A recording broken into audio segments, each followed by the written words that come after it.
Taiwan volunteer soldier describes his experience fighting for Ukraine by Keoni Everington, Taiwan News, staff writer. A Taiwanese volunteer soldier in Ukraine's Foreign Legion on Sunday, June 4th, uploaded a detailed account of the realities of fighting in the Russo-Ukrainian War. The Taiwanese soldier, who goes by the handle I don't know Mount Lushan Bushi Lushan, has recently returned from duty in Ukraine, and Sunday uploaded an extremely detailed thread with advice to would-be volunteers considering joining the fight. Topics he covered were the expenses, physical demands, necessary language skills, combat training needed, and the mentality one should possess. The volunteer's post was generated in response to the many inquiries he received from readers about joining the International Legion of Territorial Defense of Ukraine ILDU, and had the objective of helping the public fully comprehend the situation in Ukraine and think twice before making a decision. That same day, Lai Chengwei, a former chemistry professional and war analysis blogger in Taiwan, posted full English and Japanese language translations of the soldier's original Chinese post. Financial cost. The soldier pointed out that major expenses include airfare, including a flight back home, as he pointed out that not everyone will make the cut for the Legion. He then strongly advised that soldiers bring as much personal equipment as possible, including a helmet, undershirts, boots, scopes, gun accessories, flashlights, headphones, extra magazines, night vision goggles, and thermal imaging equipment. He said his initial outlay of funds was NT $101,000 US. All told, he estimated that he spent $10,000 of his own money, with much of it spent on personal accessories and tactical gear. Physical rigors. He wrote that the most important trait on the battlefield is physical ability. He said that although combat training can be acquired in a short period of time, physical ability is not a quick fix. The soldier said that it would take years of cultivation over a long period of time to achieve the necessary physical strength and stamina. Without a basic level of physical fitness, a soldier can quickly become exhausted in full body armor and a filled backpack.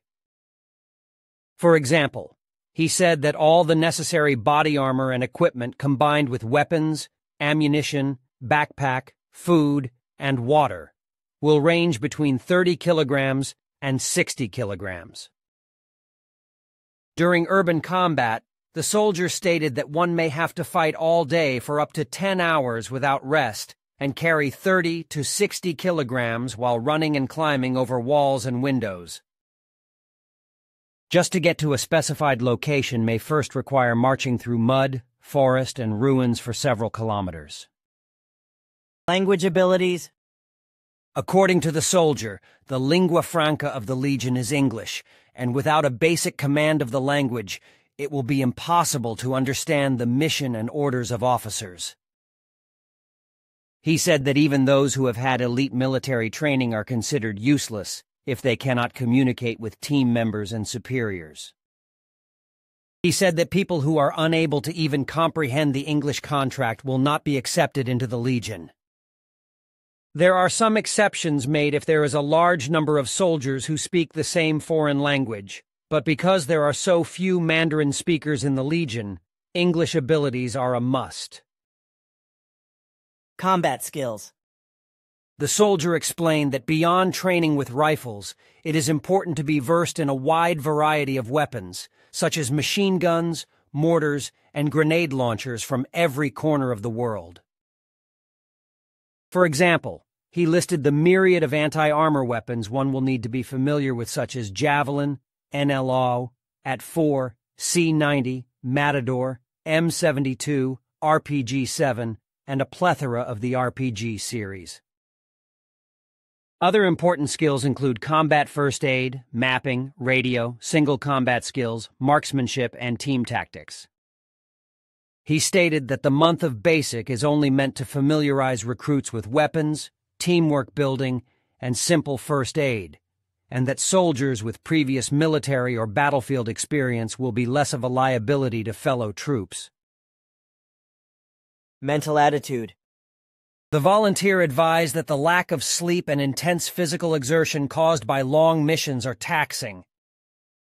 Worse, the soldier warned that the life and death situations on the battlefield, shell shock from constant bombardments, and death of team members can easily destroy a person's mind. He said that even experienced soldiers can panic and lose their judgment and ability to fight due to fear.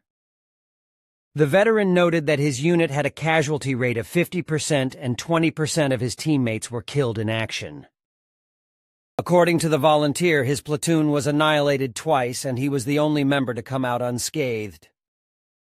Furthermore, he observed that his unit did not fight in the deadliest war zone. There are also long periods of monotony when there is a stalemate. In such situations, soldiers may have to stay in trenches for extended periods of time. He wrote that many who wanted to experience the excitement of war had their enthusiasm extinguished. For those expecting a First World military, he said, "This is not a modern NATO army with strong logistics and support." Far from a movie, he said it's all about an infantryman struggling in the mud of the battlefield. All you have is full of chaos, dirt, sadness, exhaustion, pain, etc. He said that many experienced soldiers from the West would break down and quit due to the many hardships, and unlike Ukrainian soldiers, the Legion's members are not protecting their homelands, and are therefore more prone to desertion. Conclusion. He concluded that the purpose of this post was to provide readers with the ability to make a comprehensive assessment of their own ability to think twice before joining the Legion. The volunteer said that it is important that the unprepared not join the Legion and become a burden. For those who wish to get involved in logistics, he said that this is handled by the Ukrainian military, and they do not have a need for foreign nationals unless they possess unique skills in the field. He also called on potential recruits to consider the possibility that they could become disabled from combat and pointed out that the Ukrainian government will be unlikely to provide any long-term support. He stressed that the battlefield is not the place to achieve glory or become a hero, but rather is only about hurting others and being hurt. In return, there is only endless pain and suffering. The soldier argued that the odds of losing are a great deal more than what can be gained. The volunteer closed by saying that war is only for people with high ideals and beliefs who are ready to dedicate themselves fully. For such individuals, I only sincerely offer my respects and wish you good luck.